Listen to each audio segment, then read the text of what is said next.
Maligayang pagbabalik sa Rex Recap. Sa video na ito, ibabahagi ko sa inyo ang action and drama series na pinamagatang Tulsa King, Season 2, na ipinalabas noong 2024. Nagsisimula ang serye sa pagpapakita kay Dwight Manfredi, isang boss ng mafia na inaresto ng pulis at nakulong matapos subukang suhulan ang isang federal agent. Nangyari ito matapos siyang traidorin ng isang taong pinagkakatiwalaan niya, isang babaeng kalaunan ay nalaman niyang isang undercover federal agent pala. Habang nasa kulungan, nakilala ni Dwight ang isang lalaking nagngangalang Harlan na sangkot sa kaso ng panlilinlang na nagkakahalaga ng $12 milyong sa larangan ng enerhiya. Kinabukasan, sa kanyang pagharap sa korte, tumanggap si Dwight ng suporta mula sa kanyang anak na babae na si Tina na nag-alok na bayaran ang kanyang piyansa. Matapos ang negosasyon sa hukom, pinalaya si Dwight mula sa lahat ng kaso kapalit ng pagbabayad ng $3 milyong na piyansa. Nang marinig ito, nabalisa si Stacy, ang federal agent na nagtaksil kay Dwight. Nakiusap siya sa kanyang nakatataas na mailipat sa ibang lugar kahit saan basta malayo kay Dwight, dahil natatakot siyang gantihan siya nito. Samantala, habang pauwi sina Dwight at ang kanyang driver na si Tyson papuntang Tulsa, napansin nilang may sumusunod sa kanila. Agad na gumawa si Tyson ng diskarte upang maiwasan ang mga humahabol. Sa huli, nakarating sila sa isang bar kung saan ipinakilala ni Mitch si Dwight sa pinsan nitong si Bigfoot. Nang mapagtanto ni Dwight na kailangan niya ng mas malakas at mapagkakatiwalaang tagapagtanggol, nagpasya siyang kunin si Bigfoot bilang kanyang bodyguard. Habang tinatanggap ng grupo si Dwight pabalik, ibinahagi niya sa kanila ang tungkol kay Harlan at sa wind farm nito. Ibinunyag ni Dwight ang kanyang balak na magsimula ng lehitimong negosyo sa pamamagitan ng pag-invest sa wind farm upang mapatakbo ang kanilang bagong operasyon sa cannabis. Dahil bumagal ang negosyo bunga ng pagkakaaresto ni Dwight, sumang-ayon sina Mitch at ang iba pa sa kanyang plano. Kinabukasan, bumisita si Dwight sa rancho ni Margaret kung saan ibinahagi niya ang impormasyon tungkol kay Cal Thresher, ang pinakamalaking distributor ng cannabis sa Oklahoma. Mag-host si Cal ng isang charity event, at iminungkahi ni Margaret na inimbitahan sa okasyon, na sumama si Dwight upang makilala si Cal. Naging interesado si Dwight at pumayag na dumalo sa event. Makalipas ang ilang sandali, dahil sa pagkainis sa patuloy na pagsubaybay sa kanya, inutusan ni Dwight si Tyson na ihinto ang sasakyan at harapin ang mga sumusunod sa kanila. Lumabas na sila ay mga federal agents na inatasan na bantayan ang kanyang mga galaw, dahil natatakot si Stacy na maaaring gumanti si Dwight laban sa kanya. Kinagabihan, binisita ni Dwight si Stacy sa kanyang apartment. Tiniyak niya sa kanya na wala siyang kinikimkim na galit sa kabila ng pagtataksil at pagpapakulong nito sa kanya. Sa halip, naaawa siya kay Stacy, naniniwalang ginagamit lamang ito ng kanyang mga nakatataas. Dahil sa kanyang sinabi, humingi ng tawad si Stacy, ngunit hindi na ito pinansin ni Dwight at umalis na. Sa sasakyan, nabahali si Tyson nang makita si Dwight na may hawak na baril. Inakala niyang sinaktan nito si Stacy. Gayunpaman, kalmadong ipinaliwanag ni Dwight na hindi niya sinaktan si Stacy at wala siyang balak na saktan ito mula pa sa simula. Kinabukasan, binisita ni Dwight ang kanyang taga-benta ng marijuana na si Bodhi upang talakayin ang plano niyang mag-invest sa wind farm ni Harlan.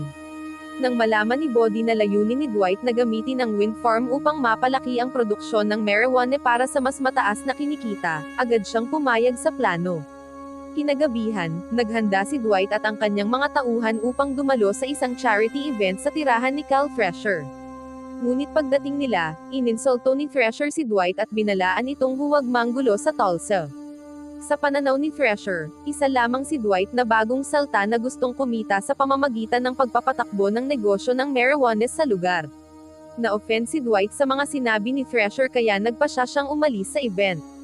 Samantala, isa sa mga tauhan ni Dwight na si Goody ay nakatanggap ng tawag mula sa dati niyang boss na si Charles Invernizzi, na mas kilala sa palayaw na Chiki. Sa sandaling iyon, binalaan ni Chiki si Goody dahil sa pagsanib niya kay Dwight.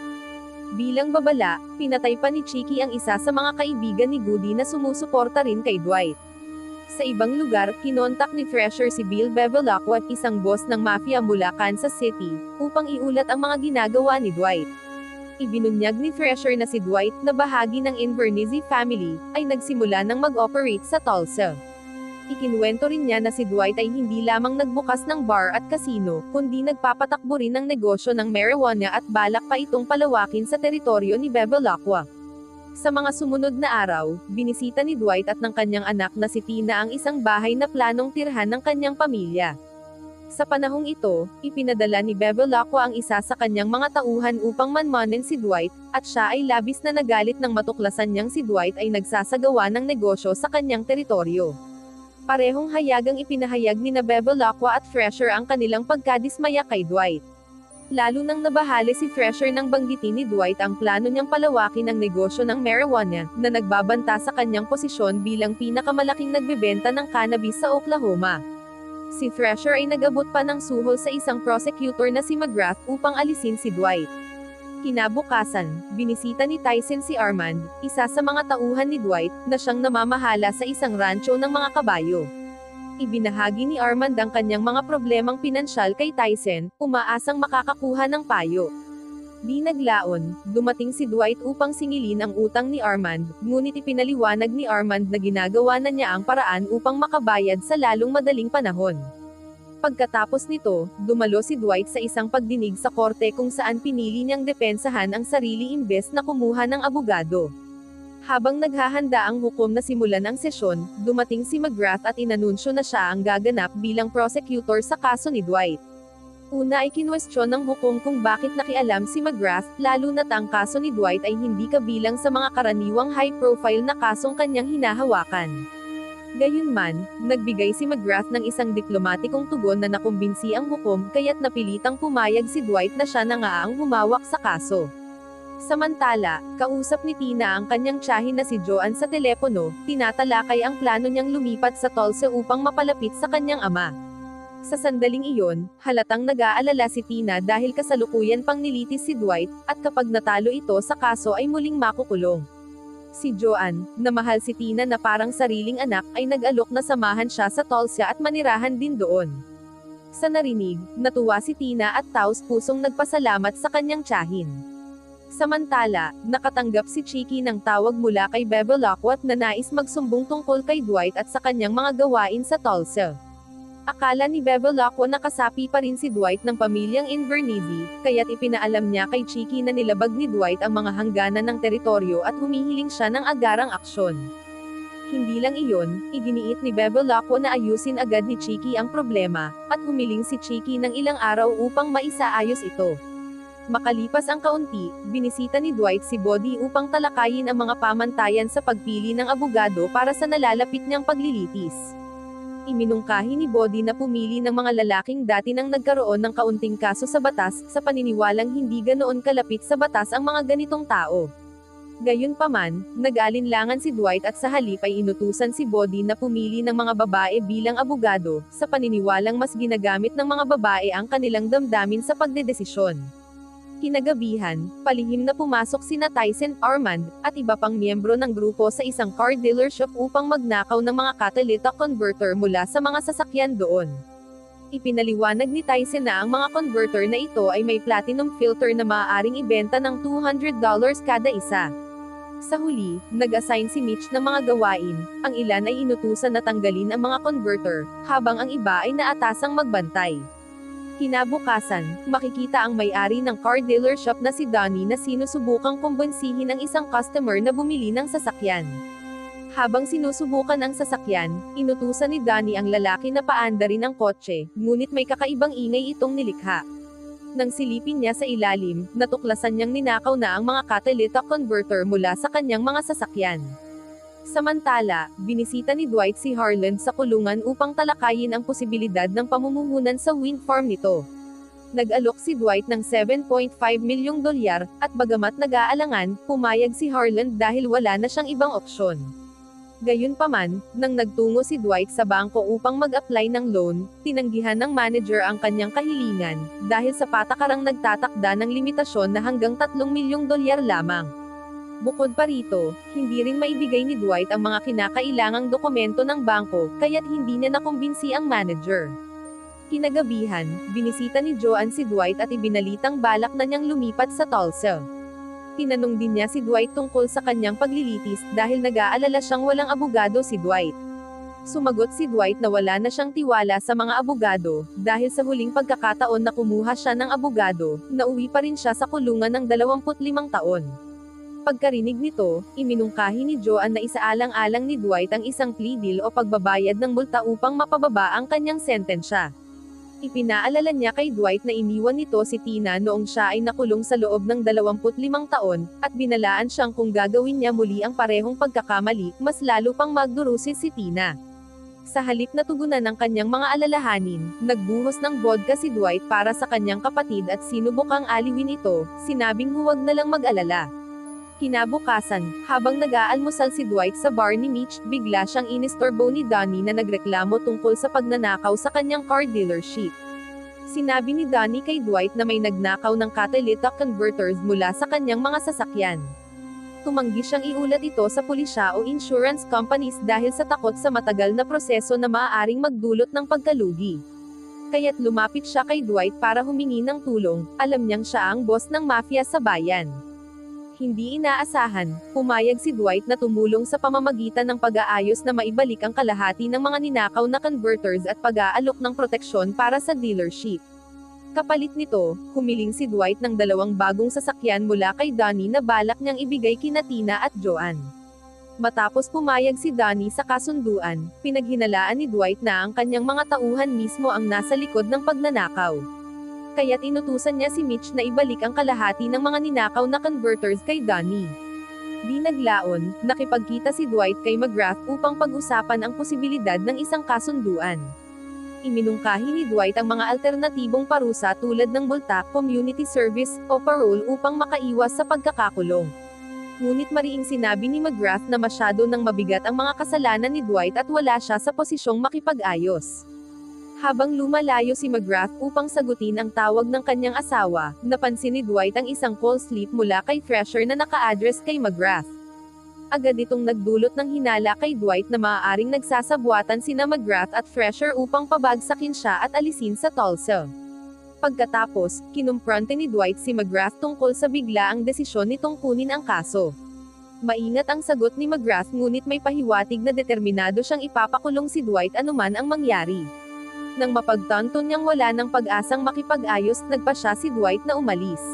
Samantala, binisita ni Mitch si Donnie upang isasauli ang kalahati ng mga ninakaw na converter, ayon sa utos ni Dwight. Sa una, pinaghihinalaan ni Donnie na kasabwat si Mitch sa pagnanakaw at hindi siya kumbinsido sa paliwanag nito. Gayunpaman, inalok ni Mitch na tumulong sa negosyo ng car dealership ni Donnie, at tila interesado si Donnie sa ideya. Kinagabihan, dumalo si Dwight at ang kanyang mga kasamahan sa grand opening ng kanilang bagong negosyo na pinamamahalaan ni Bodhi. Naging matagumpay ang okasyon, at maraming customer ang sabik na subukan ang mga makabago at kakaibang produktong inilahad ni Bodhi. Maya-maya, dinala ni Tyson si Dwight sa kanilang bahay dahil dumating na ang mga reporter sa hotel ni Dwight, at wala na silang oras upang lumipat. Kinaumagahan, masayang naghanda ng almusal ang ina ni Tyson para kay Dwight, ngunit halatang hindi masaya ang ama ni Tyson sa presensya ni Dwight sa kanilang bahay. Habang nagbabasa ng dyaryo, nalaman ni Dwight na pumapasok na rin sa merkado ng medicinal na marijuana sa Tulsa ang Chinese Triad. Nainis si Dwight dahil sa dami na ng kinakaharap niyang problema, kabilang na sina Thrasher at Bevilacqua. Samantala, nakatanggap ng tawag si Goody mula kay Chicky, na nagsabing pinipilit siya ni Bevilacqua na alisin si Dwight mula sa Tulsa. Sa sandaling iyon, inalok ni Chicky si Goody ng kapatawaran sa kanyang pagtalikod, kapalit ng pagtulong niyang pabagsakin si Dwight, kasama si Chicky at Bevilacqua. Bilang dagdag na alok, ipinangako pa ni Chicky kay Goody ang posisyon bilang pinuno sa Tulsa. Dahil sa alok, mukhang seryosong pinag-iisipan ni Goody ang panukala. Kinabukasan, nagre-relax si Goody sa isang bar nang tawagan siya ni Chicky para paalalahanan tungkol sa kanilang kasunduan. Sinabi rin ni Chicky na dadalaw na si Bevilacqua sa Tulsa upang makipag-usap kay Dwight at iniutos kay Goody na ayusin ang sitwasyon. Malapit lang si Mitch at narinig niya ang tawag. Tinanong niya si Goody tungkol dito, ngunit ikinagalit ito ni Goody. Ang hindi inaasahang reaksyon na ito ay nagdulot ng hinala kay Mitch, pero pinili niyang baliwalain muna ito. Samantala, nasa opisina ng kanyang abogado si Armand upang ayusin ang usapin ng diborsyo nila ng kanyang asawang si Clara. Kitang-kita ang pagkainis ni Armand dahil sa mga limitasyong ipinataw sa kanya ni Clara. Hindi siya pinapayagang malayang makasama ang kanilang mga anak. Tuwing weekend lamang siya pinahihintulutan, at kahit doon ay kailangan pa ring may mahigpit na bantay. Bukod pa rito, humihingi si Clara ng buong kustodiya ng mga bata at suportang pinansyal, na para kay Armand ay labis-labis. Upang hindi na lumala pa ang kanilang diborsyo, napilitan si Armand na pumayag sa lahat ng hiling ni Clara. Samantala, ipinaalam ni Mitch kay Dwight na naayos na niya ang pagbili sa car dealership kung saan nagnakaw ng catalytic converters ang grupo. Gagamitin nila ito bilang bagong harapang negosyo para sa kanilang organisasyon. Sa huli, pumayag si Dwight sa plano. Hindi nagtagal, lumipat na ang pamilya Manfredi sa malaking bahay na dati nang tiningnan ni Dwight at Tina. Ngunit paulit-ulit na naiistorbo si Dwight ni Wesley, isang miyembro ng HOA, na pinagmumulta siya ng $100 sa mga mababaw na dahilan. Ayaw ni Dwight na magkagulo at maapektuhan ang kanyang pamilya, kaya hinayaan niya si Wesley na magpatuloy sa pagpapataw ng multa kahit wala siyang balak bayaran ang mga ito. Kinabukasan, habang nagtatrabaho sa bukid, nakatanggap si Armand ng tawag na pinapapunta siya sa bahay ni Thresher. Pagdating niya roon, tinanong siya ni Thresher tungkol sa pagkakaibigan nila ni Dwight. Sa gitna ng kanilang pag-uusap, nabanggit ni Armand ang kanyang mga problemang pinansyal bunga ng diborsyo at obligasyong pangsuporta sa anak. Narinig ito ni Thresher at inalok siya ng $30,000 bilang tulong sa kanyang sitwasyon, kapalit ng pagtatrabaho laban kay Dwight. Maya-maya sa korte, tinawag ni Dwight si Stacy bilang saksi at ikinuwento ang kanilang pagkakaibigan.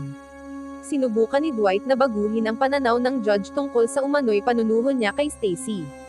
Sa halip, sinabi niyang ang $1,000,000 na ibinigay niya rito ay isang regalo bilang pasasalamat sa pagligtas sa kanyang buhay at bilang isang tunay na kaibigan. Napatahimik si Dylan sa ganitong taktika at hindi na nagtanong pa kay Stacy. Sa isang pahinga sa paglilitis, muling nagkita sina Dwight at Stacy. Ibinunyag ni Stacy na naitalaga siya sa Anchorage, Alaska, at aalis na ng Oklahoma. Malinaw na malungkot si Dwight dahil kailangan nang umalis ni Stacy sa Tulsa at sa kanya, pero alam niyang wala siyang magagawa para pigilan ito. Di nagtagal, dumating si Bevilacqua sa Tulsa para makipagnegosasyon kay Dwight. Sinubukan ni Bevilacqua na takutin si Dwight sa pamamagitan ng pagbanggit sa matagal ng krimen ng kanilang pamilya sa Tulsa. Gayunpaman, matatag na sinabi ni Dwight na ang Tulsa ay kanya na ngayon, at hindi siya yuyuko kahit kanino, pati na kina Bevilacqua at Chicky, kahit na may pera sila. Hiningi ni Bevilacqua ang bahagi sa bawat negosyo ni Dwight sa Tulsa, ngunit mariing tumanggi si Dwight.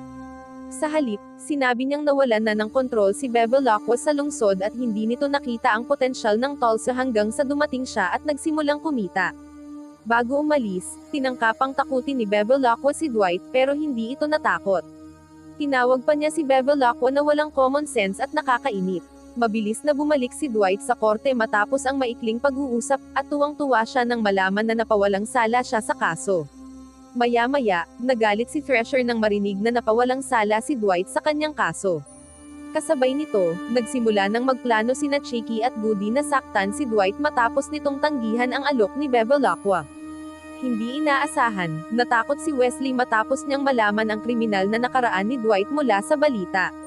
Dahil dito, bigla siyang nagbago ng isip at sinabing hindi na siya magpapataw ng multa na inisyo niya ilang araw na ang nakakaraan. Kinagabihan, nagdaos ng salo-salo sina Mitch at ang iba pa para ipagdiwang ang tagumpay ni Dwight sa korte.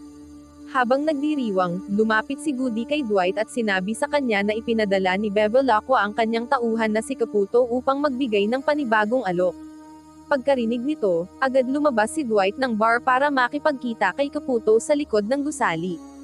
Habang papaalis, nakasalubong niya si Armand na nag-abot sa kanya ng malaking halaga ng pera. Nagulat si Dwight sa halaga pero ang sabi lang ni Armand ay sinuwerte lang daw siya kamakailan. Sa pagkikita nila ni Caputo, agad siyang inanyayahan ni Dwight na sumama sa kanya para pag-usapan pa ang mga bagay, ngunit sa totoo, isa pala itong patibong para patayin siya. Hindi inaasahan, biglang inatake ni Bigfoot si Caputo mula sa likuran at mahigpit na hinawakan ang kanyang ulo. Kasabay nito, sinaksak ni Goody si Caputo gamit ang isang kutsilyo, na agad siyang napatay. Pinatunayan ng kilos na ito na pinili ni Goody na manatiling tapat kay Dwight kaysa ipagkanulo siya. Pagkatapos nito, iniutos ni Dwight kina Bigfoot at sa iba pa na itapon ang bangkay ni Caputo habang siya naman ay bumalik sa party at sumayaw kasama si Margaret. Kinaumagahan, habang naghahanda si Bevilacqua na umalis sa kanyang bahay, natuklasan niya ang bangkay ni Caputo na may hawak na flyer. Malinaw na mensahe ito mula kay Dwight na nagdeklara na siya ng giyera kay Bevilacqua. Samantala, iniulat ni Bigfoot kay Dwight na natapos na ang ipinag-utos sa kanila. Gayunpaman, halatang na-trauma si Tyson matapos masaksihan ang pagpatay at tumulong sa pagtatapon ng bangkay ni Caputo. Sa ibang eksena, hindi nakatulog si Joanne sa gabi dahil sa labis na pag-aalala sa kanyang kapatid. Pag-uwi ni Dwight sa bahay, hinarap siya ni Joanne, na matagal nang naghihintay, tungkol sa nangyari kagabi. Pinaghihinalaan niyang may hindi tama, lalo na't kapansin-pansin ang kakaibang asal ni Dwight. Pilit itong dini-deny ni Dwight at sinasabing ayos lang ang lahat. Ngunit ramdam ni Joanne ang katotohanan kaya't pinilit niya ito na magsabi ng totoo. Sa wakas, inamin ni Dwight na pinatay niya ang tauhan ni Bevilacqua at alam niyang magkakaroon ito ng matinding kapalit. Nang marinig ito, gulat na gulat si Joanne at napaiyak na pagtanto niyang nasa panganib na ang kanilang buhay. Samantala, tinawagan ni Bevilacqua si Chicky at galit na galit itong sinermonan dahil sa kabigwang makuha si Goody sa kanilang panig. Sa halip, nanatiling tapat si Goody kay Dwight at pinatay si Caputo. Dahil dito, inutusan ni Bevilacqua si Chicky na agad lutesin ang problema dahil gusto na niyang patayin si Dwight. Habang papunta sa bahay ni Bodhi para sa isang pagpupulong, nagbukas ng saloobin si Dwight kay Tyson at inamin niyang napapagod na siya sa lahat ng mga laban na kinaharap niya sa buong buhay niya. Ipinahayag ni Dwight ang kanyang pag-aalala na ang pagpatay na ginawa nila noong nakaraang gabi ay maaaring makakasira sa kanyang negosyo at malagay sa panganib ang kaligtasan ng lahat. Narinig ito ni Tyson at sinubukang pakalmayan siya, na nag-alok na ipaliwanag ang sitwasyon sa lahat. Gayunpaman, tumanggi si Dwight at buong pananagutan niyang inaako ang utos na siya mismo ang nagbigay. Pagdating niya sa lugar ni Bodhi, agad na isinara ni Dwight ang tindahan at pinaalis ang lahat ng mga customer, dahilan upang malito si Bodhi at ang kanyang mga tauhan. Pagkatapos ay tinipon ni Dwight ang lahat at ipinaliwanag ang seryosong sitwasyon na kanilang kinakaharap, kabilang na ang pangangailangan ng pagpatay na ginawa niya bilang pagtatanggol sa sarili. Pagkarinig nito, nagalit si Bodhi at inihayag ang kanyang desisyong umalis sa kanilang kasunduan. Hindi tulad ng iba na itinuturing si Dwight bilang kanilang boss, itinuturing ni Bodhi si Dwight bilang kapantay sa negosyo at tumangging masangkot sa anumang kriminal na gawain. Sumingit si Tyson at ipinaalala kay Bodhi na matagal na silang sangkot sa ilegal na aktibidad, lalo na't si Bodhi ay isang marijuana dealer na may kasaysayan ng maliliit na paglabag. Sa kabutihang palad, napakalma ni Tyson si Bodhi at napaniwala ang iba na ang mga ginawa ni Dwight ay kinakailangan upang protektahan ang lahat laban sa mga banta ni Bevilacqua. Samantala, iniinspeksyon ni Thresher ang kanyang lupa at natuklasan na palihim na ginamit ito ng mga triad upang magtanim ng mga bulaklak ng poppy para sa paggawa ng heroin, kahit na pinayagan lamang silang magtanim ng cannabis. Sa sandaling iyon, sinubukang kumbinsihin ni Jackie, ang pinuno ng triad, si Thresher na ang heroin ay magdadala sa kanila ng malaking pera, ngunit tumanggi si Thresher na makinig. Pinilit niyang tanggalin ni Jackie ang mga tanim na poppy at binalaan ito, pinaalalahanan siyang ang triad ay mga menor de edad lamang nakasosyo sa kanyang sakahan at negosyo.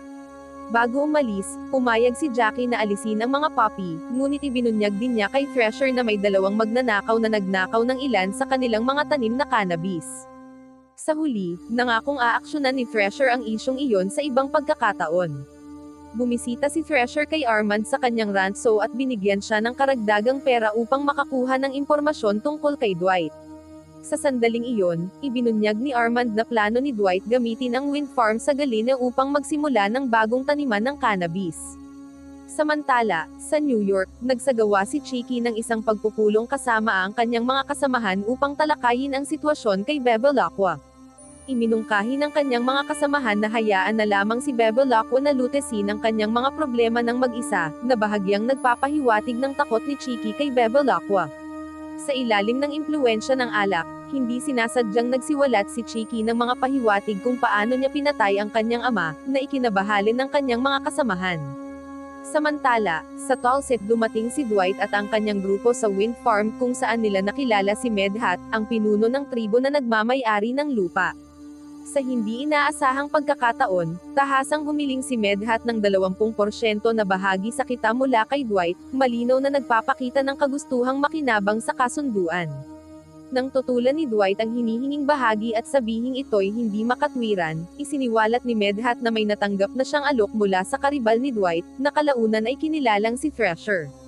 Lumalabas na matapos makatanggap ng impormasyon mula kay Armand, nakipag-ugnayan si Thrasher kay Medhat upang sirain ang negosasyon sa pagitan ni Dwight at Medhat. Bagamat muntik nang humantong sa mainit ang pagtatalo, sa huli ay nagkasundo sina Dwight at Medhat kung saan pumayag si Medhat na tumulong sa pagpapanatili at pagkukumpuni ng mga wind turbine para sa kapakinabangan ng dalawang panig. Pagbalik sa Tulsa, binisita ni Dwight at Mitch si Donnie at matagumpay na na-finalize ang pagbili ng car dealership. Sa parehong oras, sobrang lasing si Chicky upang sagutin ang tawag ni Bevilacqua kaya si Vince na ang humawak nito. Si Vince na mas matapang kaysa kay Chicky, ay nag-ayos ng isang pribadong pagpupulong kay Bevilacqua upang pag-usapan si Dwight at ang sitwasyon sa Tulsa. Samantala, sa plantasyon, pinilit ni Thrasher si Jackie, ang pinuno ng Triad, na ibigay sa kanya ang kalahati ng kita mula sa heroin bilang kabayaran sa paglabag sa kanilang kasunduan. Tumanggi si Jackie, sinasabing nabayaran na nila si Thrasher ng malaking halaga para sa kanilang kasunduan.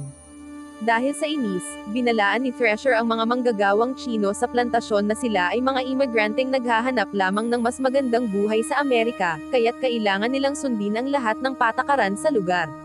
Nang subukan ni Thrasher na parusahan ang dalawang manggagawa na nagtangkang magnakaw ng ilan sa kanyang mga tanim na marijuana para sa dagdag na pera. Nagulat ang lahat nang biglang bunutin ni Jackie ang kanyang baril at barilin sa lugar mismo ang dalawang magnanakaw. Pagkatapos, sinabihan ni Jackie si Thrasher, sabay babala na kung sino man ang susubok na kunin ang kanyang pera ay makakaranas ng parehong kapalaran. Sa mga sumunod na araw, sinamahan ni Dwight at Tina ang mga anak ni Tina na sina Ryan at Cody sa kanilang unang araw sa paaralan. Habang pumapasok sa unang klase ang mga bata, ipinasyal ng prinsipal sina Dwight at Tina sa paligid ng paaralan at ipinaliwanag ang bisyon at misyon ng institusyon. Gayunpaman, mabilis na naiinip si Dwight.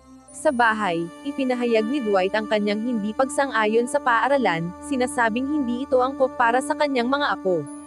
Hindi sang-ayon sina Tina at Joan, at naniniwalang mahusay ang mga halagang itinuturo ng paaralan kahit pa sobrang maingat si Dwight.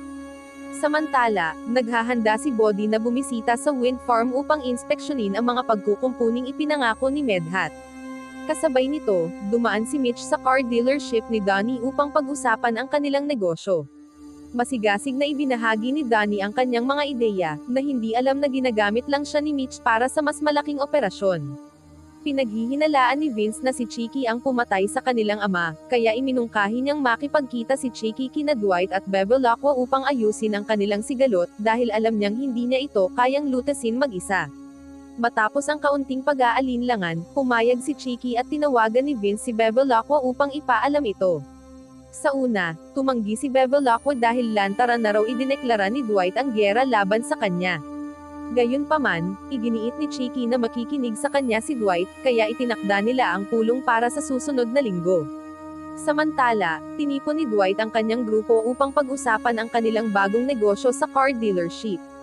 Inutusan niya silang mag-isip ng bagong pangalan para sa dealership at iminungkahi na gumawa si Mitch ng catchy na jingle para sa mga patalastas.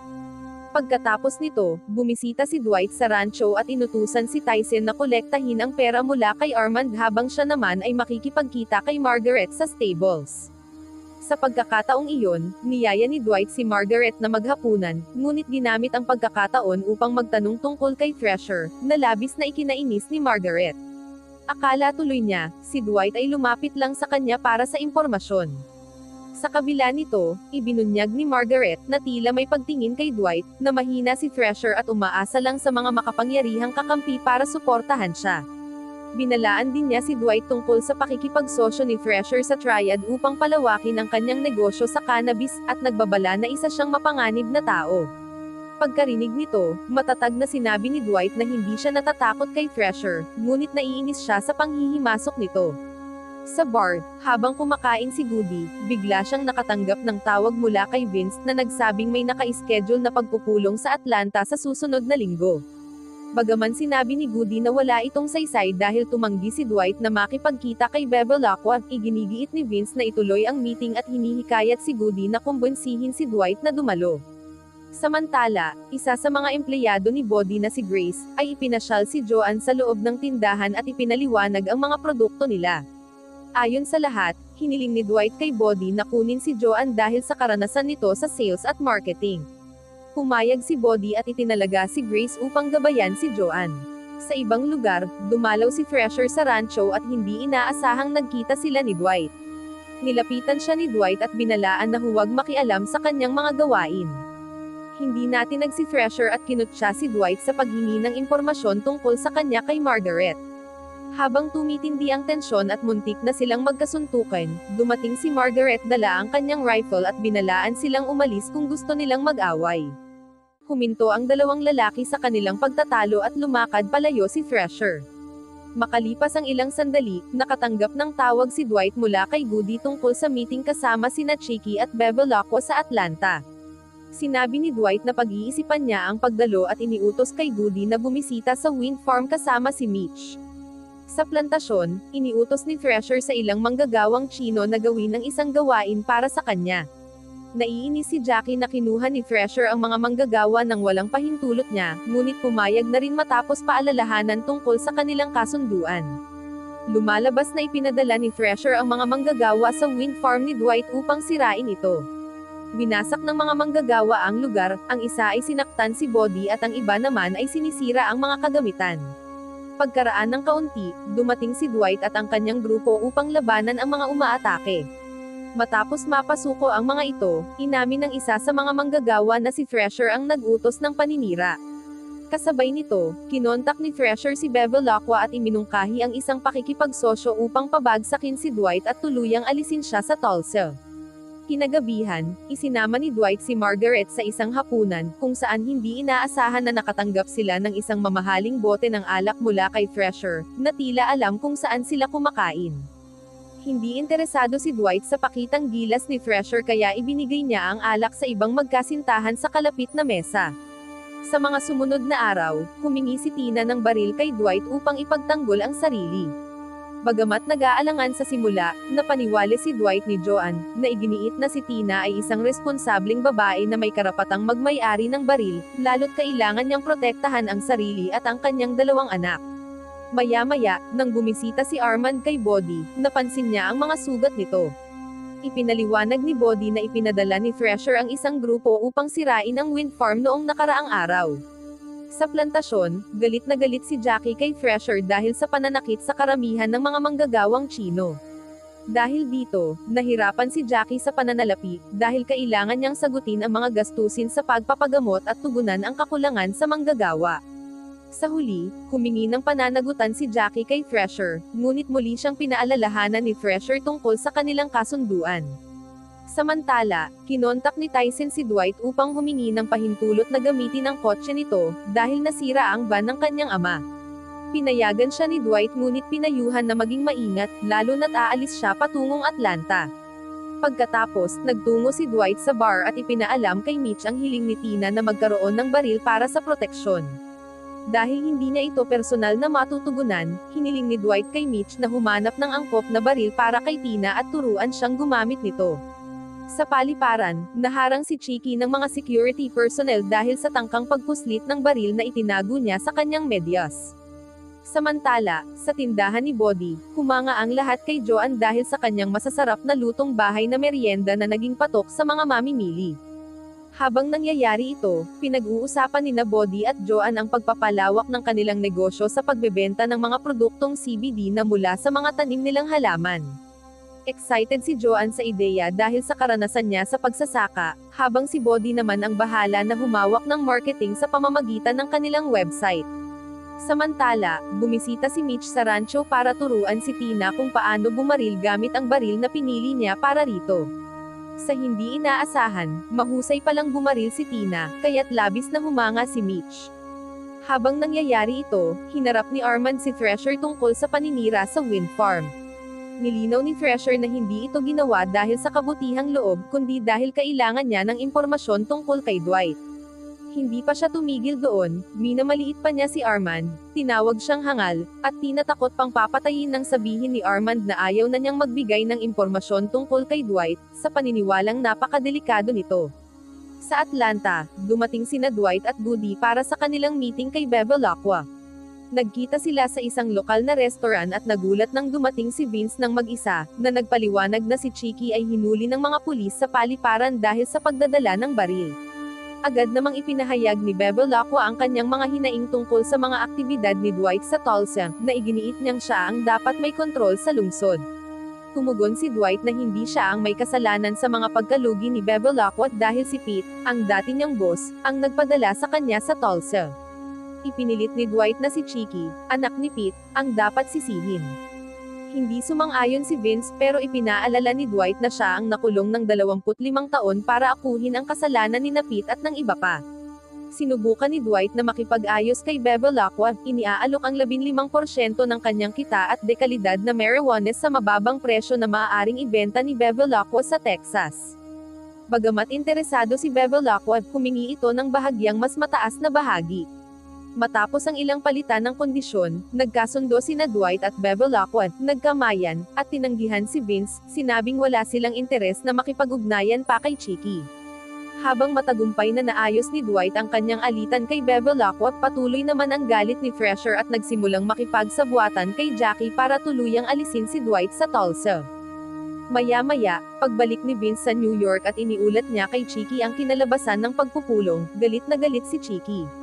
Sinisi niya si Vince sa pagpapalusot kay Dwight na hindi man lang nagbayad, lalo na't ang kanyang ama ang nagpadala kay Dwight sa Tulsa para kumita ng pera. Depensa ni Vince, binanggit ni Dwight ang nakaraan kaya hindi siya nakasagot. Sa tindi ng galit, hinagisan siya ni Chicky ng isang bagay. Hindi gumanti si Vince at tahimik na umalis. Samantala, matapos tumulong sa kanyang ama na si Mark sa trabaho buong araw, nagpa siya si Tyson na regaluhan siya ng marangyang kotse na matagal na nitong inaasam. Kinabukasan, tuwang-tuwa si Mark habang minamaneho ito papasok sa trabaho. Ngunit napansin ni Tyson ang kahina-hinalang puting sasakyan sa paligid at agad binalaan ang kanyang ama. Sa kasamaang palad, huli na ang babala dahil sumabog ang kotse ilang sandali matapos pumasok si Mark dito. Sa ospital, galit si Angie, ina ni Tyson, kay Dwight nang dumating ito upang magbigay ng pakikiramay. Sa kabutihang palad, sinabi ng doktor na ligtas si Mark, nagtamo lamang ng bahagyang sunog at bali na gagaling sa matinding gamutan. Bagamat nakahinga sila ng kaunti, galit na galit si Tyson at nangakong ipaghihiganti ang pag-atake sa kanyang ama. Ngunit sinampal siya ni Angie, sinisisi si Tyson sa nangyaring kapahamakan. Inakusahan niya ito ng paglalagay sa pamilya sa panganib dahil sa pakikihalubilo sa mga gangster tulad ni Dwight. Paglabas nila sa ospital, lalong nagnanais si Tyson na gantihan si Bevilacqua na pinaghihinalaan niyang may kagagawan ng insidente. Gayunpaman, pinayuhan siya ni Dwight na maghinay-hinay at mag-imbestiga muna ng maayos dahil hindi lamang si Bevilacqua ang kanilang kaaway. Base sa tip ni Tyson tungkol sa kahina-hinalang puting kotse, nagpa siya si Dwight na tukuyin kung sino ang may-ari nito. Pag-uwi niya sa bahay, nag-aalala sina Tina at Joanne sa sinapit ni Mark, natatakot na baka sila na ang susunod na puntiryahin. Biglang may malakas na katok sa pintuan na ikinabigla nila. Agad na inutusan ni Dwight sina Tina at Joanne na umakyat at i-lock ang pinto. Pagbukas niya ng pinto, nadatnan niya ang dalawang ahente ng FBI na nagtatanong tungkol sa kanyang pagpupulong kay Bevilacqua. Tumanggi si Dwight na magbahagi ng anumang impormasyon, sinasabing wala silang pakialam doon. Samantala, bumisita si Tyson kay Donnie upang humingi ng kotse, na tila may binabalak ng hindi sinasabi kay Dwight. Makalipas ang kaunti, nakipagkita si Dwight kina Goody at Mitch upang pag-usapan ang insidente. Binanggit ni Goody na ang paggamit ng car bomb ay karaniwang taktika ng pamilya Bevilacqua ngunit duda siyang sila ang nasa likod ng pag-atake, lalo na't may kamakailan lang silang kasunduan. Gayunpaman, pinaghihinalaan ni Dwight na si Chicky ang may kagagawan, iniisip ang pagiging padalos-dalos at pabigla-bigla nito. Tumawag si Dwight kay Chicky at diretsahang tinanong kung siya ang nasa likod ng pambobomba. Itinanggi ito ni Chicky, kaya tinanong ni Dwight si Vince tungkol kay Bevilacqua at sa kanyang imperyo sa negosyo. Subalit iminungkahi ni Vince na magtungo si Dwight sa Texas upang higit pang imbestigahan. Pagkatapos ng tawag, inutusan ni Chiki si Vince na umupo, galit sa kanya dahil sa paggawa ng desisyon ng hindi nagpapaalam. Ipinaalala ni Chiki kay Vince na isa lamang siyang kasamahan. Halatang hindi pa rin natapos ang galit ni Chiki kay Vince sa pagdalo nito sa pagpupulong kasama si Bevilacqua. Ngunit sinisi ni Vince si Chiki sa pagdadala ng baril sa paliparan, na siyang dahilan ng kanyang panandaliang pagkakakulong. Samantala, dahil sa pag-aalala sa insidente kay Mark, nagpa siya si Bodhi na pauwiin na ang lahat ng kanyang mga empleyado gamit ang mga rideshare, dahil natatakot silang magmaneho ng sarili nilang mga sasakyan. Kasabay nito, sinimulan ni Dwight ang kanyang investigasyon sa pamamagitan ng pagbisita sa isa sa mga kapitbahay ni Mark upang humingi ng CCTV footage ng kahina-hinalang sasakyan. Matapos makuha ang footage, pinapasuri ito ni Dwight kay Bodhi, at sa wakas ay nakakuha sila ng lead tungkol sa misteryosong puting sasakyan. Pagkatapos, bumisita si Dwight sa isang instructor sa pagmamaneho na si Paul, at inutusan itong alamin ang pagkakakilanlan ng may-ari ng sasakyan base sa plaka nito. Samantala, nakatanggap ng tawag si Bevilacqua mula kay Chiki upang pag-usapan ang insidente kay Mark. Inakusahan ni Chiki si Bevilacqua na siya ang nasa likod ng pag-atake, ngunit itinanggi ito ni Bevilacqua at iginiit na may kasunduan pa siya kamakailan lamang kay Dwight. Kalaunan, hinarap ni Dwight si Armand sa rancho, pinaghihinalaan itong nagbibigay ng impormasyon kay Thresher, sa kabila ng mga pagtanggi nito. Binigyan ni Dwight si Armand ng isang ultimatum, manatiling tapat sa kanya o harapin ang kapalit ng pagtataksil. Sa New York, nakipagpulong si Vince sa mga nakatatanda ng pamilyang Invernizzi upang talakayin ang tagumpay ni Dwight sa Tulsa. Ipinunto ni Vince kung paanong nakabuo si Dwight ng isang matagumpay na imperyo ng negosyo habang bumaba naman ang reputasyon ng pamilyang Invernizzi sa pamumuno ni Chiki.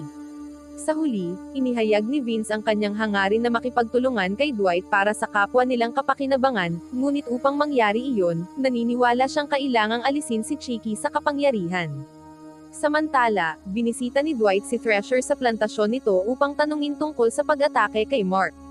Pinaghihinalaan ni Dwight si Thresher dahil sa Oklahoma plate ng puting sasakyan, kaya tinatakot niya itong sisirain ang kanyang negosyo kung siya ay sangkot.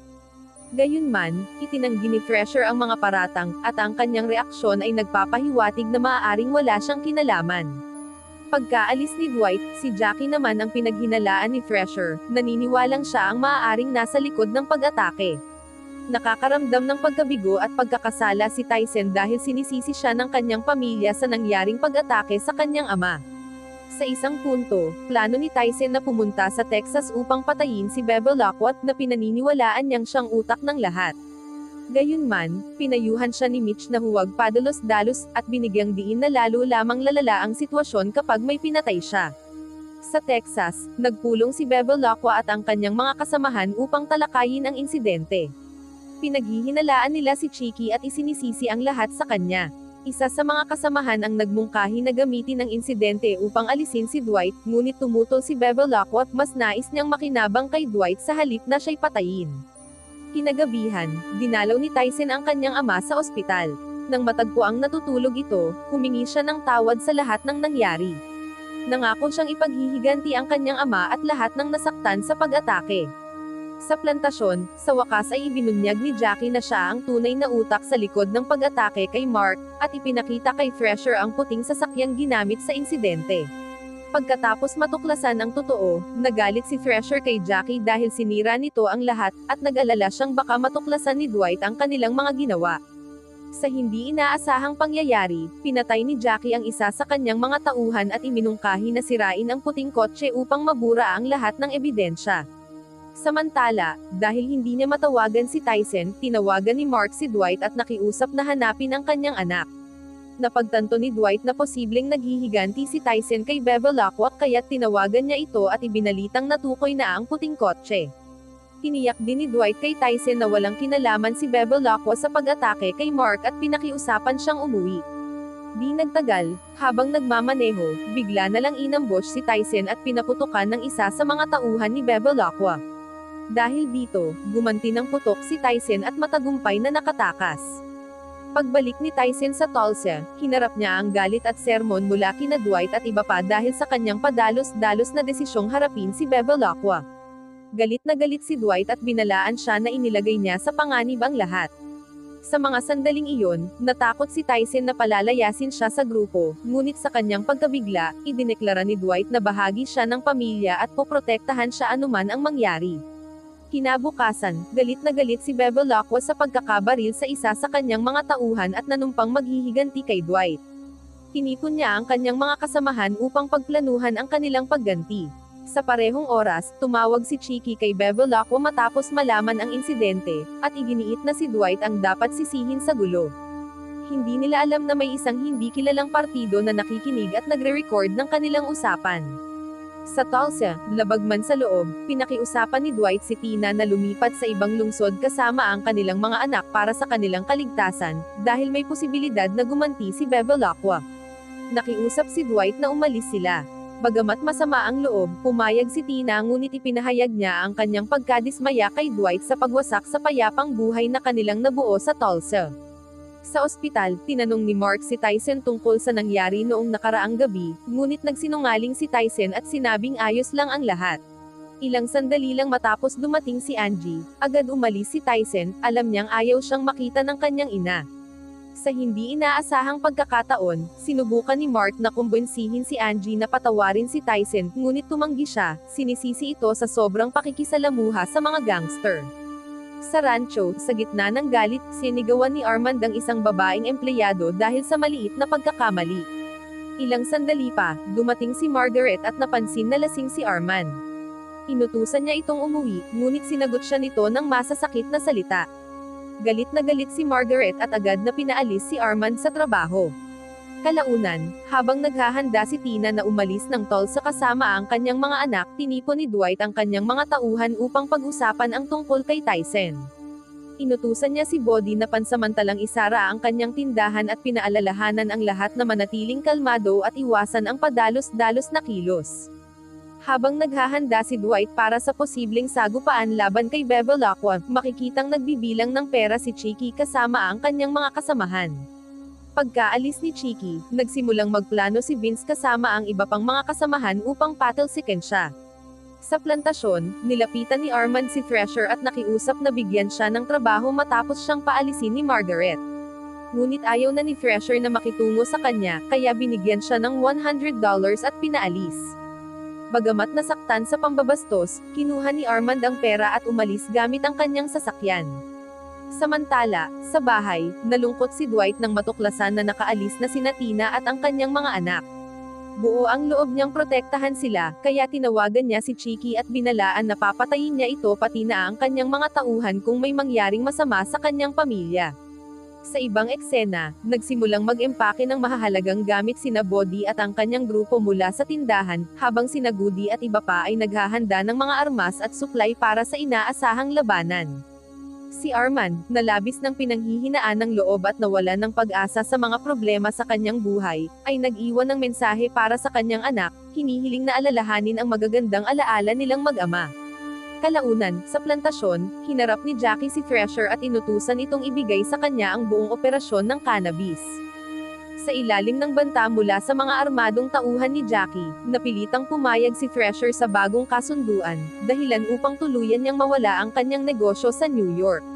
Nakipagkita si Vince sa mga nakatatanda ng pamilyang Invernizzi upang talakayin ang pag-aalis kay Chicky sa kanyang posisyon bilang pinuno. Di nagtagal, dumating si Chicky at galit na ipinagtanggol ang sarili laban sa mga paratang na sinira niya ang reputasyon ng kanilang pamilya. Sa kabila ng kanyang pagtutol, nabigo si Chicky na mapawalang bisa ang desisyon ng mga nakatatanda. Samantala sa Tulsa, isinara ni Bodhi at ng kanyang kasosyo na si Jimmy ang tindahan at naghanda ng umalis, ngunit biglang dumating ang mga tauhan ni Bevilacqua at pinaulanan sila ng bala. Nakaligtas si Bodhi na walang sugat, ngunit tinamaan si Jimmy sa tiyan.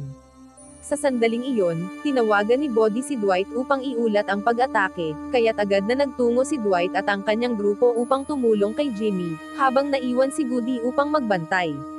Sa kabilang banda, humingi si Thresher ng tulong kay Bevilacqua upang harapin si Jackie, at isiniwalat na siya ang may kagagawan ng pag-ataking ikinasugat ni Mark. Labis ang galit na naramdaman ni Bevilacqua sa revelasyong ito, at ikinalungkot niyang ang insidente ay nagsimula ng giyera laban kay Dwight, na maaaring magbunga ng pagkasira ng kanilang kapaki-pakinabang na kasunduan. Habang binabantayan ang safe, nabigla si Goody nang biglang dumating si Armand at tinutukan siya ng baril. Nang mapagtanto ni Goody na layunin ni Armand na pagnakawan sila, binalaan niya itong papatayin siya ni Dwight kapag nagnakaw siya. Hindi natin agad-dala ng matinding pangangailangan, dinasarmahan ni Armand si Goody, inilagay ang bahagi ng pera sa isang bag, at tumakas. Kinabukasan, dumalo sina Dwight at ang kanyang grupo sa libing ni Jimmy, isang tahimik ngunit mahalagang seremonya na dinaluhan ng mga miyembro ng pamayanang katutubong Amerikano, bilang pagkilala kay Jimmy na isa sa kanila. Pagkatapos ng seremonya, nilapitan ni Medhat si Dwight at iniabot sa kanya ang isang ceremonial na palakol na ipinaliwanag niyang hiling ng ina ni Jimmy na ibigay ito kay Dwight bilang simbolo ng respeto ng kanyang anak sa kanya bilang kanilang pinuno. Bukod dito, tiniyak din ni Medhat kay Dwight na susuportahan siya ng tribo sa paghihiganti para sa pagkamatay ni Jimmy. Samantala, plano sanang tumakas ni Armand palabas ng bayan, ngunit pagdating sa isang sangandaan, siya'y nag-atubili at nagpasya na bumalik. Nang malaman ni Dwight na ninakaw ni Armand ang bahagi ng kanyang pera, inutusan niya si Tyson na puntahan ang bahay ni Armand at tanungin ang kanyang asawa. Ngunit natuklasan ni Tyson na matagal nang lumipat ang pamilya ni Armand, iniwang abandonado ang bahay. Kinabukasan, dinalaw ni Thresher si Margaret sa ranch at isiniwalat na inagaw na ni Jackie ang lahat ng kanyang negosyo, kabilang na ang ranch ni Margaret, dahil kasosyo niya ito sa negosyo. Ibinunyag din ni Thresher na si Jackie ang nasa likod ng pagsabog sa sasakyan ni Mark kahit na maling pinaniniwalaan ni Dwight na si Bevilacqua ang may kagagawan, na siyang dahilan ng kanilang kasalukuyang alitan. Sa huli, nakiusap si Thresher kay Margaret na kumbonsihin si Dwight na makipagkita sa kanya at kay Bevilacqua upang matigil ang lumalalang sigalot. Samantala, dinalaw ni Tyson ang kanyang ama na si Mark na nakauwi na mula sa ospital. Sa kanilang pag-uusap, hinimok ni Mark sina Tyson at Angie na magkasundo, habang ipinapahayag kung gaano kahalaga sa kanya ang kanilang pamilya. Sa pagkalambot ng damdamin, pinatawad ni Angie ang kanyang anak at niyakap siya ni Tyson ng buong pagmamahal. Pagkatapos nito, nakipagkita si Margaret kay Dwight at ikinuwento ang kanyang mga problema kay Thresher. Ipinaliwanag niyang may malaking utang siya noon kay Thresher at napilitan siyang makipag-partner sa negosyo upang mailigtas ang kanyang ranch. Ibinahagi rin ni Margaret kay Dwight ang alitan nina Thresher at Jackie, at isiniwalat na sapilitang inagaw ni Jackie ang lahat ng negosyo nito at siya rin ang may kagagawan sa pagsabog. Sa puntong iyon, sinubukan ni Margaret na hikayatin si Dwight na makipagnegosasyon kina Thresher at Bevilacqua upang mapatalsik si Jackie, ngunit sinabi ni Dwight na pag-iisipan niya ito. Sa New York, sinubukan ni Chicky na mag-book ng flight ngunit tinanggihan siya dahil nasa no-fly list siya bilang resulta ng kanyang pagkakaaresto sa airport dahil sa pagdadala ng baril. Dahil sa pagkadismaya, napilitan si Chicky na tanggapin ang sitwasyon. Kinabukasan, pumayag si Dwight na makipagkita kina Thresher at Bevilacqua. Sa pulong, ipinaliwanag ni Thresher na balak ni Jackie na ipapatay si Dwight, kontrolin ang lahat ng operasyon ng cannabis, at alisin ang sinumang hahadlang sa kanyang plano. Kasabay nito, sinubukang linawin ni Bevilacqua ang anumang hindi pagkakaunawaan, ngunit nananatiling galit si Dwight sa pagpatay kay Jimmy ng tauhan ni Bevilacqua. Sa huli, humingi ng tulong kina Dwight sina Thresher at Bevilacqua upang talunin si Jackie, ngunit sinabi ni Dwight na pag-iisipan niya muna ito. Makalipas ang ilang sandali, sa plantasyon, nakipagkita si Armand kay Jackie upang humingi ng tulong sa pagpatay kay Dwight. Inamin ni Armand na hindi siya matahimik hanggat buhay si Dwight at kailangan niya ang tulong ni Jackie para tuluyang alisin ito. Hindi lang iyon, ibinunyag din ni Armand na alam na ni Dwight ang kanyang kaugnayan sa pagsabog dahil isinumbong siya ni Thresher. Nag-alok si Armand na tulungan si Jackie sa pagpatay kay Dwight, ipinaliwanag niyang may kasintahan siya sa rancho at madalas na hindi ganoon kaingat kapag kasama ito. Ibinahagi rin niyang matagal siyang nagtrabaho sa rancho at kabisado niya ang buong lugar kaya't matutulungan niya sina Jackie at ang kanyang mga tauhan na makapasok ng hindi napapansin. Kinagabihan, pinangunahan ni Armand sina Jackie at ang kanyang mga tauhan papunta sa rancho upang tambangan si Dwight. Habang papalapit sila sa opisina ni Margaret sa may rancho, biglang nakaramdam ng pananakit sa dibdib at hirap sa paghinga si Armand. Kasabay nito, tahimik na inatake ng mga katutubong Indian ang isa sa mga tauhan ni Jackie, na naging mitya ng isang sagupaan. Sa gitna ng kaguluhan, tumakas si Armand, iniwan sina Jackie at ang kanyang mga tauhan na nalilito at natatalo sa pag-atake ng mga katutubong Indian. Di nagtagal, dumating sina Dwight at ang kanyang mga tauhan, kasunod sina Bevel Aqua at ang kanyang mga alagad, na sumama sa pag-atake laban kina Jackie at sa kanyang grupo. Pagkatapos ng sagupaan, inutusan ni Dwight sina Mitch at Bigfoot na dakpin si Jackie at dalhin sa quadrant, habang ang mga katutubong Indian ay isinakay sa truck ang mga bangkay ng tauhan ni Jackie upang ilibing sa malayong lugar. Sa una, naghanda si Dwight na patayin si Jackie gamit ang palakol na ibinigay ng ina ni Jimmy. Ngunit nang mapagtanto niyang nararapat lang na si Tyson ang maghihiganti para sa kanyang ama, ipinaliwanag niya kay Tyson ang buong katotohanan. Sa sobrang emosyon, kinuha ni Tyson ang palakol at pinaslang si Jackie. Sa huli, inilibing nila si Jackie sa isang inihandang libingan. Ilang sandali lang, dumating si Armand, dahilan upang bunutin ni Goody ang kanyang baril dahil sa matinding galit sa kanyang pagtataksil. Gayunpaman, pinigilan siya ni Dwight at ipinaliwanag ang sitwasyon sa lahat. Sa ikinagulat ng lahat, ibinalik na pala ni Armand ang ninakaw niyang pera kay Dwight isang araw bago iyon, habang humihingi ng kapatawaran. Bagamat sa simula'y galit at handang patayin siya, napigilan si Dwight ni Joanne, na kumbinsidong bigyan si Armand ng pagkakataong makabawi. Lumalabas na pumayag si Armand na dalhin sina Jackie at ang kanyang mga tauhan sa bitag na nagbigay daan para tuluyang maalis ni Dwight ang mga ito. Matapos tuluyang mawala si Jackie, sinubukang makipagnegosasyon ni Thresher kay Dwight. Ngunit iginiit ni Dwight na siya na ang may ganap na kontrol sa kanyang mga taniman ng cannabis at pinayuhan si Thresher na ituon na lamang ang pansin sa kanyang kumpanya ng langis dahil hindi bagay sa kanya ang buhay gangster dahil sa kanyang pribilehiyadong pinanggalingan. Sa hindi inaasahang pangyayari, inamin ni Thresher na hindi naman niya talaga nagustuhan ang negosyo sa cannabis at agad na pumayag sa mga kondisyon. Samantala, tinapos ni Mitch ang pagbili ng car dealership ni Donnie, at opisyal na naging bagong may-ari. Pauwi na si Dwight nang makatanggap siya ng tawag mula kay Vince na nagsabing tinanggal na si Chicky bilang pinuno ng pamilya Invernizzi matapos ang pasya ng mga nakatatanda. Binalaan din siya ni Vince na maaaring pumunta si Chicky sa Tulsa upang kumbinsihin siyang bumalik sa New York bilang bahagi ng plano nitong muling makuha ang posisyon. Sa narinig, buong tibay na idineklara ni Dwight na hinding-hindi na siya babalik ng New York o isusuko ang Tulsa sa pamilya Invernizzi. Si Vince, na sumusuporta sa pagtanggal kay Chicky, ay inaasahan na ang magiging paninindigan ni Dwight. Maya-maya, dumalaw si Bevel Aqua kay Dwight upang makipagnegosasyon, at humihingi ng 50% ng kita mula sa lahat ng kanyang negosyo. Tumanggi si Dwight at inalok lamang siya ng 25%, at iginiit na si Bevel Aqua naman ang nagsimula ng kanilang alitan. Dahil hindi nagkasundo, nagbanta si Bevel Aqua ng panibagong digmaan. Ngunit si Dwight, kalmado at walang takot, ay nagsabing handa siyang harapin ang anumang banta. Kasabay nito, dumating si Chicky sa Tulsa at nagtungo sa tindahan ni Body, sa pag-aakalang naroon si Dwight. Ang bastos na pag-uugali ni Chicky ay nagtulak kay Grace na tawagan si Dwight, hinihiling sa kanya na dumating kaagad. Di nagtagal, dumating si Dwight at pinagalitan si Chicky dahil sa pananakot sa kanyang mga nasasakupan.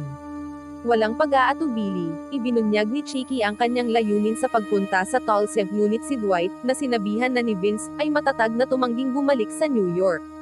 Nakikita ni Dwight ang pagtatangkang manipulahin siya ni Chicky para sa personal na kapakinabangan, at binalaan siya na huwag pakialaman ang kanyang mga gawain sa Tulsa. Iniutos ni Dwight kay Chicky na umalis. Lumipat sa ranch, humiling si Armand kay Margaret na payagan siyang bumalik sa trabaho, nangangakong magiging maayos siya dahil kailangan niya talaga ang trabaho. Nag-aatubili si Margaret sa simula, ngunit sinabi ng isa pang empleyado na humingi na ng tawad si Armand sa kanyang dating pag-uugali. Dahil dito, pumayag si Margaret na muling tanggapin si Armand sa kondisyon na sumailalim siya sa rehabilitasyon para sa kanyang problema sa alak. Samantala, matapos mabigo sa paghingi kay Dwight na bumalik sa New York, binisita ni Chicky si Bevel Aqua sa kanyang bahay at sinubukang hikayatin itong kumilos laban kay Dwight. Si Bevel Aqua, at na nabigo sa kanilang negosasyon, ay tila naakit sa plano na tanggalin si Dwight sa Tulsa. Kinabukasan, binisita ni Chicky at Bevel Aqua si Dwight sa bar para makipagnegosasyon. Hindi inaasahan, inatake ni Bevel Aqua si Chicky at pinatay siya sa lugar. Nalanghapang ginhawa na mabawasan ang banta, pumayag si Dwight sa hinihinging 50% na bahagi ng kita ni Bevel Aqua kapalit ng pag-alis kay Chicky. Samantala, nilapitan ng isang ahente ng FBI ang kanyang nakatataas upang ipaalam na ang kanilang punong tanggapan sa Washington ay humiling ng lahat ng mga tala tungkol kay Dwight Manfredi. Nang tanungin kung bakit, sinabi ng ahente na walang ibinigay na dahilan sa biglaang interes. Sa ibang lugar, inilunsad ni Mitch ang isang kampanya para sa kanyang car dealership kasama si Grace at iba pa. Nagulat silang lahat nang ipakita ni Mitch ang likas na talento sa pag-arte, kaya naging epektibo ang kanilang commercial at pinuri ni Dwight at ng kanyang koponan. Upang ipagdiwang ang kanilang tagumpay, nagtipon sila sa bar kung saan nagbigay si Dwight ng talumpati tungkol sa buhay at kanilang mga nagawa. Sa huli, nangako siya ng patas na gantimpala para sa lahat at hinimok silang mag-enjoy sa buhay. Sa gabi, habang natutulog sina Dwight at Margaret, biglang pumasok ang isang misteryosong grupo at dinukot si Dwight. Dinala siya upang makilala ang isang mahiwagang tao na nagsabing ngayon ay magtatrabaho na siya para sa kanila, at dito nagtapos ang serye. Wow naman! Doon nagtatapos ang serye mga idolo, salamat sa inyong panonood.